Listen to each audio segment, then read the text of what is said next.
आप सुन रहे हैं द कहानीबाज। नमस्ते दोस्तों, स्वागत है आपका एक बार फिर से द कहानीबाज के कहानियों में। हमारी आज की कहानी का नाम है बनारस टॉकीज। अब तक बनारस टॉकीज के 13 एपिसोड हो चुके हैं और आज ये हमारा 14वां एपिसोड होने जा रहा है। तो चलिए चलते हैं कहानी की ओर।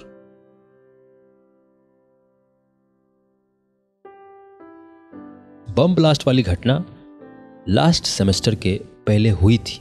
इस घटना और उसके टल गए परिणाम का असर दादा और मुझ पे बहुत दिनों तक रहा, लेकिन लास्ट सेमेस्टर करीब होने की वजह से इस घटना को भयानक सपना समझकर भूलने के अलावा कोई दूसरा चारा नहीं था।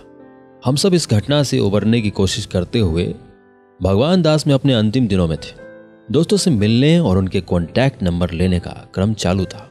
भगवान दास हॉस्टल के इन 3 सालों को हम सब मिस करने वाले थे।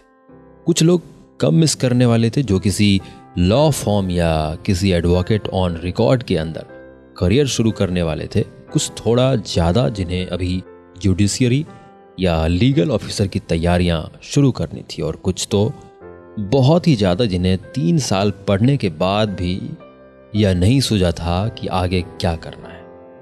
अब लास्ट सेमेस्टर की एग्जाम के डेट्स आ चुके थे। प्रोजेक्ट जमा करने के बाद अब प्रेजेंटेशन की बारी थी। दादा और जयवर्धन अलग ग्रुप में थे और उनका प्रेजेंटेशन तो हो चुका था। आज मेरे ग्रुप का प्रेजेंटेशन चल रहा था।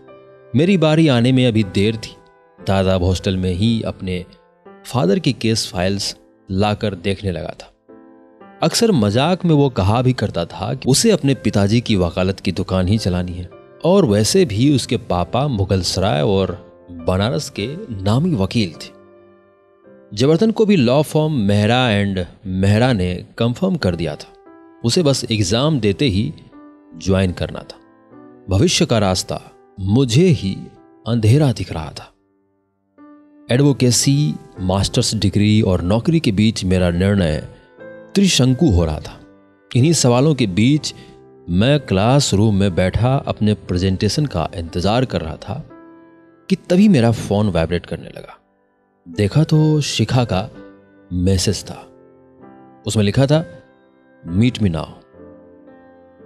फिर मैंने उसको जवाब दिया I can't, presentation going on, forget about presentation and move fast। उसने तुरंत जवाब दिया। शिखा का प्रेजेंटेशन के लिए मना करना मेरे गले नहीं उतर रहा था। वो सब कुछ कर सकती है मगर पढ़ने के लिए मना कभी नहीं करेगी। फिर ऐसी क्या बात हो गई जो उसने इतनी जल्दी में मुझे बुलाया है, वो भी प्रेजेंटेशन छोड़कर? कहीं उसके पेरेंट्स मुझसे मिलना तो नहीं चाहते? हो सकता है वो आए हों और शिखा ने मेरे बारे में बताया हो, लेकिन शिखा मुझसे पूछे बिना अपने घर में नहीं बताएगी। फिर उसने मुझे अचानक क्यों बुलाया है? कहीं वो किसी परेशानी में तो नहीं है? यही सोच के मैंने लिखा वेयर, पिज्जारिया। जवाब तुरंत आया। हे भगवान, जरूर कोई ट्रीट होगी। मगर दोपहर में मैंने सोचा और फिर टेक्स्ट किया, are you serious? I am damn serious my love, come fast and no more text, उसने लिखा। अब मेरे पास कोई और चारा नहीं था। शिखा ने कहा है कि बात गंभीर है तो जरूर होगी। यही सोचकर मैं अपने प्रेजेंटेशन पेपर लेकर उठने लगा। मेरे उठते ही मुरली सर ने कहा, by the way all of you must be aware that today is the last day of presentation. मैं समझ गया था कि इशारा मेरी तरफ है, पर मेरे पास कोई दूसरा रास्ता नहीं था। मैंने मुरली सर से कहा, sir can I be excused for a minute? Can't you wait for some time? Murali sir ने पूछा। Sir I can wait but nature can't, मैंने सीधा जवाब दिया, जिस पर सारा क्लास हंस पड़ा। You may go now but please make sure to return before 2 o'clock। This is the last day of presentation. Murali sir मेरी रग रग से वाकिफ थे। श्योर सर, मैंने कहा और क्लास के बाहर निकल गया। रास्ते भर मेरे दिमाग में यही ख्याल आते रहे कि आज दिन कौन सा है। बर्थडे तो नहीं है, नहीं वो तो 10 जुलाई है, प्रपोज भी आज नहीं किया था, रोज डे, वैलेंटाइन डे, कुछ भी तो नहीं है आज। फिर आज क्या है जिसके लिए उसने मुझे पिज़्ज़ेरिया बुलाया है? इसी उधेड़बुन में घूमते मैं पिज़्ज़ेरिया पहुंच गया। पिज़्ज़ेरिया में घूमते ही मेरा दिमाग चकरा गया। शिखा के साथ ही वहां दादा और जयवर्धन भी मौजूद थे। यह इतनी असामान्य बात इसलिए थी क्योंकि पिछले 3 सालों में शिखा ने कभी मेरे दोस्तों से बात नहीं की थी। न ही दादा या जयवर्धन ने उससे बात करने की कभी कोशिश की थी। मेरा दिमाग तो वैसे ही काम नहीं कर रहा था, ऊपर से तीनों की अर्थपूर्ण मुस्कुराहट मुझे और परेशान कर रही थी। खैर, खुद को परेशान ना दिखाना ही मुझे सही लगा। मैं एक खाली कुर्सी खींचते हुए बोला, का गुरु, पूरा मजलिस जमा है, बात क्या है? तुम ऑर्डर करो ना यार, बात मत पूछो, दादा ने कहा। अरे, बारात में खाने वाले को भी पता होता है कि शादी किसकी है, तो हमको भी तो पता चले पार्टी किस खुशी में और कौन दे रहा है। मैंने पूछा। तुम दे रहे हो, शिखा ने भी मुस्कुराते हुए कहा। उसकी इस मुस्कुराहट और माहौल के अजाब ने मुझे पसोपेश में डाल दिया था। आखिर में मैंने चिढ़कर कहा, यही फ्रैंक खेलना था तो कम से कम प्रेजेंटेशन तो दे लेने देती। हम प्रेजेंटेशन छोड़ के आए हैं, तुम्हें शायद उसकी जरूरत नहीं पड़ेगी। शिखा ने फिर वही अर्थपूर्ण मुस्कुराहट बिखेरी। क्यों? मैंने अचरज से पूछा। Because you have been selected for section officer. Shikha हर शब्द पर रुकते हुए चिल्लाई और उसके साथ ही चिल्लाने लगे दादा और जयवर्धन।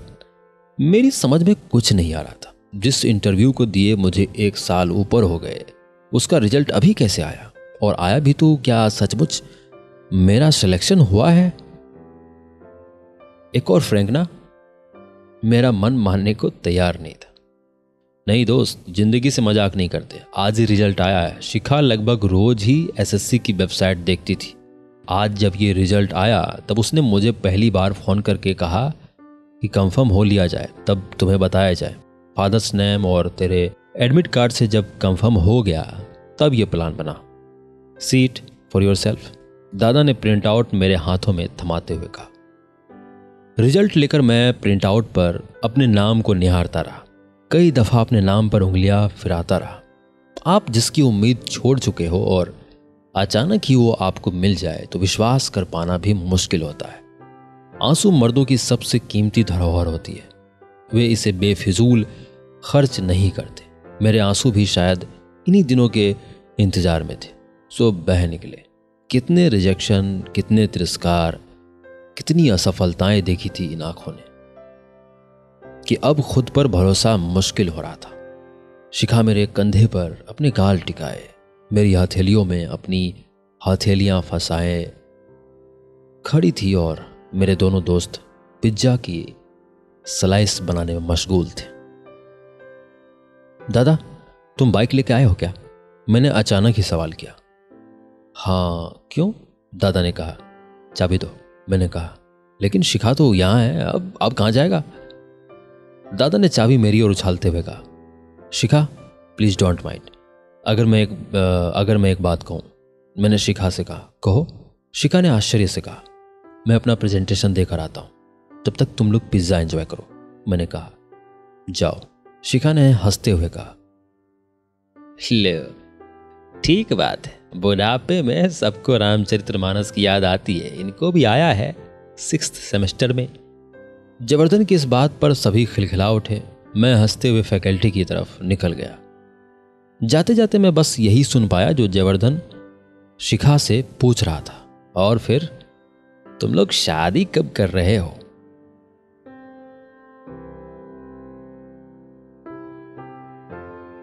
मैं आशा करता हूं कि आपको यह कहानी अच्छी लगी होगी। यह कहानी आपको कैसी लगी हमें जरूर बताएं।